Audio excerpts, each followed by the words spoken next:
जिंदगी के मायने। तुम कब तक यूँ अकेले रहोगी? लोग उससे जब ये सवाल करते वह मुस्कुरा कर कह देती, आप सबके साथ मैं अकेली कैसे हो सकती हूँ।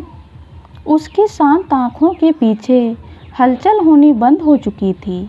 बहुत बोलने वाली वह लड़की अब सबके बीच चुप रहकर सबको सुनती, जैसे किसी अहम जवाब का इंतज़ार हो उसे। मीरा ने दुनिया देखी थी। उसकी अनुभवी आंखें समझ रही थी कि कुछ तो हुआ है जिससे इस चंचल गुड़िया को संजीदा कर दिया है, लेकिन क्या?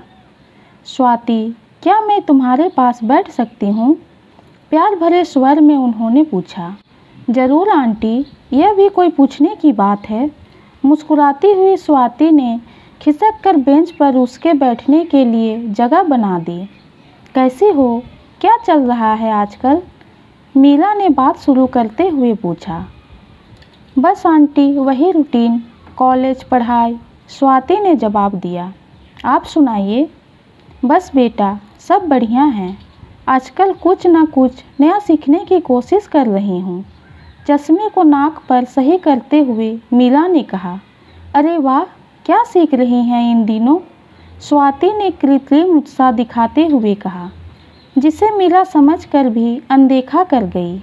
बस जिंदगी से निराशा ख़त्म करना चाहती हूँ। तुम तो जानती हो, बच्चों के दूसरे शहर में सेटल होने के बाद से काफ़ी अकेलापन आ गया था ज़िंदगी में। लेकिन ज़िंदगी तो चलने का नाम है, तो हम क्यों रुकें?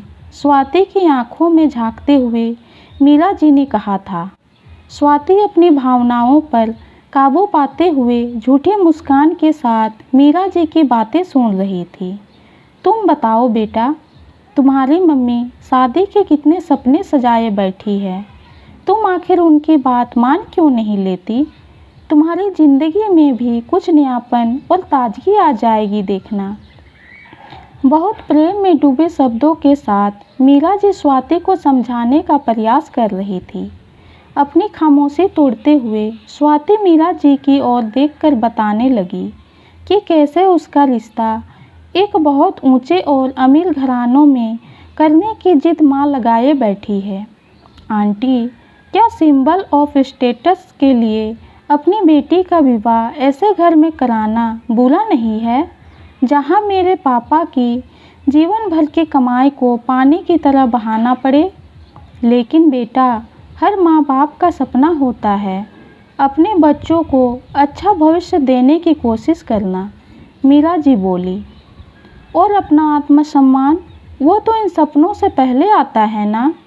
वो लोग मम्मी पापा को बात बातों में इतना कुछ सुना जाते हैं, मगर माँ ने तो जैसे अपने कान ही बंद कर लिया है। लेकिन मेरे कान और मस्तिष्क दोनों खुले हैं। पैसे और सोने चांदी की चमक से ज़्यादा मुझे अपना आत्मसम्मान और माता पिता की इज्जत प्यारी है। स्वाति अपने मनोभाव को मीरा जी को समझाने की पूरी कोशिश कर रही थी। मीरा जी जानती थी कि आजकल की लड़कियां मात्र गहनों और महंगे कपड़ों के लिए नहीं जीती, ना ही पैसे की अकड़ में कोई उनका हौसला घटा सकता है। वे अपने जीवन में ऐसा साथी चाहती है जिनके साथ वे कंधे से कंधा मिलाकर खड़ी हो सके, जिनके साथ वे शो पीस नहीं उनकी दोस्त बन सके। मगर शायद बेटी के प्रेम और समाज की बातों में स्वाति की माँ ये सब भूल रही थी। उस समय तो मीरा जी वहाँ से चली गई।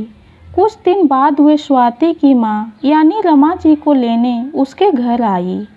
उस समय रमा जी घर के कामों में व्यस्त थी। मीरा जी उन्हें कुछ ज़रूरी काम कहकर अपने साथ कार में लेकर चल पड़ी। थोड़ी देर बाद कार एक बड़े से होटल के बाहर आकर रुकी।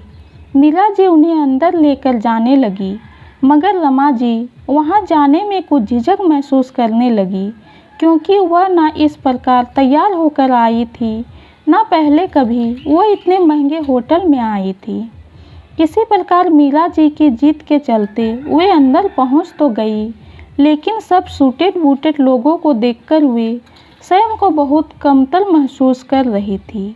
बेटर भी उनसे ज़्यादा ध्यान बड़े ओहदे वाली अमीर औरतों पर दे रहे थे। खाना बड़ी मुश्किल से पूरा करके उठने पर मीरा जी का 5,000 का बिल देखकर रमा जी आश्चर्यचकित थी। होटल से बाहर आकर रमा जी ने चैन की सांस ली। मीरा जी, इतनी घुटन मैंने कभी महसूस नहीं की थी। आप मुझे बताती तो हम इसे स्वादिष्ट, बेहतर और सस्ते रेस्टोरेंट में आपको लेकर चलते। उनके छुरी कांटे, नींबू वाले पानी, नैपकिन इत्यादि देखकर तो जैसे मेरी सांसें तेज हो रही थी कि मैं सही से इस्तेमाल तो कर रही हूँ ना। कार का दरवाज़ा बंद करते हुए रमा जी बोली, लेकिन रमा जी, आप तो ये घुटन जीवन भर के लिए अपनी बेटी की किस्मत में लिख देना चाहती हैं। कार ड्राइव करते समय मीरा जी कहने लगी। रमा जी सोच में पड़ गई कि किस तरह वह स्वयं को सबके आगे कमतर महसूस करती रही, जबकि किसी ने उसकी तरफ शायद ध्यान भी ना दिया हो। तो क्या स्वाति को भी जीवन भर यही सोचना पड़ेगा कि क्या ये सब काम मैं सही कर रही हूँ? चाहे वह कुछ भी कर ले, मगर एक डर और आशंका उसके मन में बनी रहेगी। मीरा जी की तरह चाहे मैं कितनी भी पैसा लगा दूँ, मगर स्वाति से ज़्यादा ध्यान वे लोग दूसरी बहू बेटियों पर देंगे। तो क्या स्वाति भी उस गहने, बंगले, कारों की दुनिया में वही घुटन महसूस करने लगेगी जो अब से कुछ देर पहले मैं महसूस कर रही थी? रमा जी की आंखों में आंसू की धार देखकर मीरा जी मुस्कुराते हुए बोली, आप अपनी बेटी के लिए खुशहाल ज़िंदगी चुनिए, महंगी नहीं, और अपने लिए अच्छा दामाद चुनिए जिसे घर मिलने बुलाने को भी अपनी कमियां छुपाने को दीवार बनवाना ना पड़े। यह सब जमा पूंजी सिर्फ दिखावे में खर्च करनी ना पड़ जाए। हंसते हुए मीरा जी बोली। रमा जी भी मुस्कुरा रही थी।